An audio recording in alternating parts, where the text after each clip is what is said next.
नमस्कार, स्वागतम। आज के अंक में एक ऐसे प्रयोग की चर्चा करेंगे जिसको घर बैठे ही करके न सिर्फ रोगों से मुक्ति पा सकते हैं बल्कि निरंतर ऊर्जावान बने रह सकते हैं।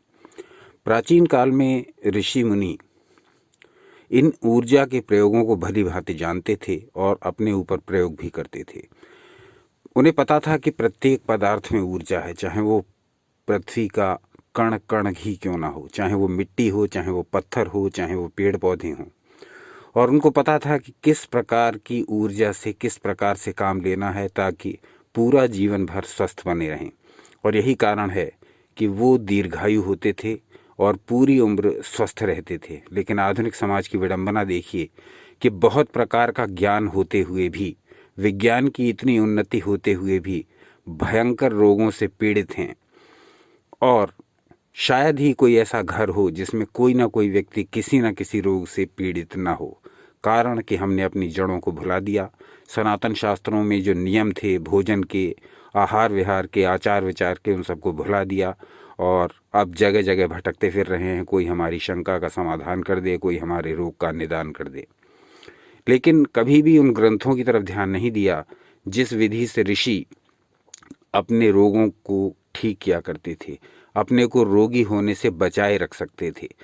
तो अथर्ववेद का एक भाग है आयुर्वेद, और उसमें ऋषियों ने विस्तार से शरीर को निरंतर स्वस्थ कैसे रखा जाए इसकी पूरी चर्चा की है। आयुर्वेद के विषय में आप कहेंगे तो धीरे धीरे करके पूर्ण जानकारी देने वाले वीडियोस बनाएंगे। लेकिन आज का अंक हमारा समर्पित रहेगा एक ऐसे विशेष मंत्र पर जो वेदों से लिया गया है, वेद की एक ऋचा।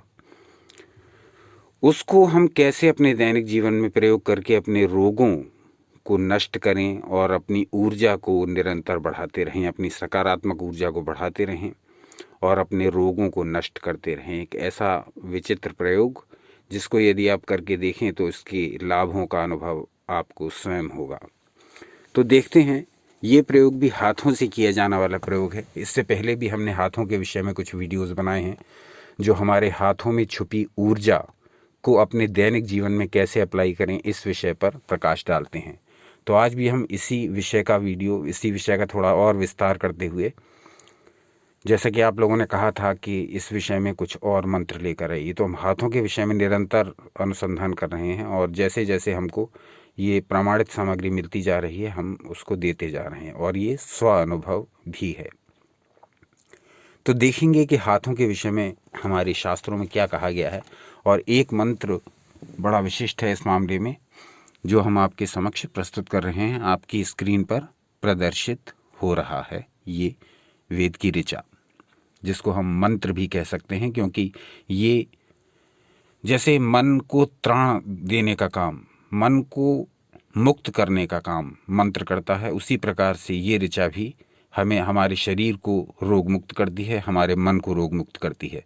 तो मन को त्राण देने के कारण ही इसको हम मंत्र भी कह सकते हैं। तो ये जो ऋचा है इसमें कहा गया है, अयम मे हस्तो भगवान अयम मे भगवत्तरः, अयम मे विश्व भेषजो अयम शिवाभिमर्शनः।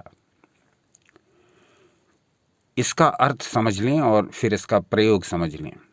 इसका अर्थ है, मेरा यह हाथ, अपने दाहिने हाथ को लेकर के अपने सामने रखेंगे और ये भावना करेंगे। अगर इस ऋचा को मूल रूप में नहीं पढ़ सकते तो ये भावना करेंगे। भावना क्या होगी? जो इसका अर्थ है उसी अर्थ की भावना करेंगे। मेरा यह हाथ भगवान है, मेरा ये हाथ भगवान की शक्तियों से भरा हुआ है। सारे संसार की औषधियाँ इसमें हैं जो कि शिव के संपर्क में आने से सभी रोगों को नष्ट करने वाली हो गई हैं।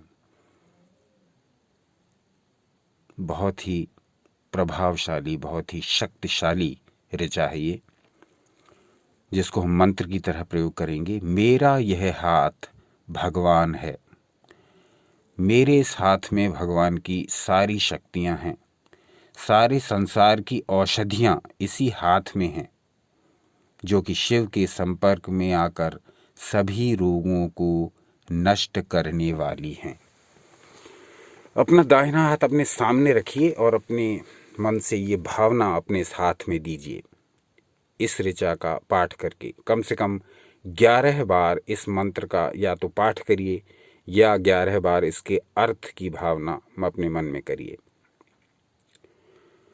बस इसे करने के पश्चात अपने इस हाथ को लेकर के उस अंग पर रखिए जो कि रोगी है, उस अंग पर रखिए जहाँ वेदना है, उस अंग पर रखिए जहाँ विकार है। तो ये रोग मुक्ति में बहुत सहायक सिद्ध होता है मंत्र। अपनी औषधियों का सेवन करते रहिए और साथ ही साथ इस मंत्र का प्रयोग भी उस प्रभावित भाग पर करते रहिए। निरंतर इस प्रयोग को करने से 1 माह में ही इसके अद्भुत परिणाम आपको दृष्टिगोचर होंगे। पर इसमें विशेष बात ये कि आपको अपने आहार विहार और आचार विचार का पूर्णता से पालन करना होगा। जो खाद्य पदार्थ नहीं खाने हैं वो पूरी तरह से उनका परहेज करना होगा। जो खाद्य पदार्थ खाने हैं, खाने आवश्यक हैं, उनको अवश्य ग्रहण करेंगे। और जैसा कि आयुर्वेद में कहा ही गया है कि सैकड़ों औषधियां खाएं और परहेज न रखें तो उन औषधियों का क्या लाभ, और यदि परहेज रखें तो सैकड़ों औषधियों का क्या काम। कहने का अर्थ ये कि यदि आप अपने आहार और विहार और आचार और विचार इन पर ध्यान देंगे तो आप रोगों से वैसे ही मुक्त रहेंगे। नित्य प्रति शारीरिक श्रम करते रहेंगे और ऐसा भोजन ग्रहण करते रहेंगे जो कि आपके लिए उपकारी है, तो आप वैसे ही रोगों से मुक्त रहेंगे। यदि पहले से ही कोई रोग हो गया है तो इसको इस प्रयोग से नष्ट करने का प्रयास करेंगे। तो हमारे आयुर्वेद शास्त्र में इस प्रकार के बहुत से नियम दिए गए हैं, बहुत सी विधियां दी गई हैं। इनमें से एक विधि हाथ की ऊर्जा की आज हमने चर्चा की। तो हाथ की ऊर्जा के विषय में हमने पहले भी 2-3 वीडियोस बना दिए हैं, उनको आप अवश्य देख लें, जिससे हाथों में छुपी हुई इस दैवीय शक्ति का हमको ज्ञान हो कि हमारे हाथों के भीतर ही सारी ऊर्जा छुपी हुई है। उसका हम किस प्रकार से प्रयोग करें कि हमारा जीवन निरोगी रहे, हमारा जीवन ऊर्जा से भरा रहे।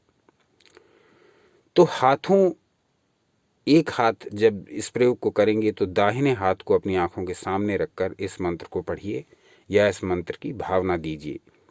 कम से कम 11 बार भावना दे करके या 11 बार इस मंत्र का पाठ करके प्रभावित या रोगी अंग पर इसको रख दीजिए, इस हाथ को, और ये भावना करिए कि अब मेरे हाथ में छुपी हुई जो ईश्वरीय शक्ति है ये उस अंग में प्रवेश करके उसके रोग को दूर कर रही है। ये तो हुआ किसी रोग निवारण के लिए इस मंत्र का प्रयोग। अब यदि आप स्वस्थ हैं और चाहते हैं कि मुझे कोई रोग ना हो, मैं निरोग रहूं, मैं दीर्घायु रहूं, तब फिर आप इस मंत्र को वैसे ही पढ़ करके अपनी दोनों हथेलियों को आपस में रगड़ करके अपने दोनों हाथों को अपने सिर के ऊपर रख करके इस मंत्र का पाठ कर सकते हैं, इस मंत्र की भावना कर सकते हैं। अपने माथे पर दोनों हाथों को रख करके इसे कर सकते हैं। अपने दोनों गालों पर दोनों हाथों को रख करके इस मंत्र को पाठ कर सकते हैं। अपने सीने पर दोनों हाथों को रखते हुए इस मंत्र का पाठ कर सकते हैं। किसी आसन में बैठ करके एक हाथ को दूसरे हाथ के ऊपर रखते हुए भी इस मंत्र का पाठ कर सकते हैं। यानी जब आप रोगी हों तब आप इसको दाहिने हाथ से भावना दे करके उस प्रभावित अंग पर रखकर पाठ करिए, और यदि रोगी न हो और हमेशा निरोगी रहना चाहते हो, दीर्घायु रहना चाहते हो, ऊर्जावान रहना चाहते हो, तब इस मंत्र की भावना दे करके, तब इस मंत्र का पाठ करके दोनों हाथों को एक साथ अपने सिर के ऊपर, माथे पर, दोनों गालों पर अथवा सीने पर रख करके इस प्रयोग को कर सकते हैं। ये प्रयोग बहुत शक्तिशाली है, स्वानुभूत है, और इस प्रयोग से केवल लाभ ही लाभ होता है, किसी भी प्रकार का कोई दुष्प्रभाव नहीं होता।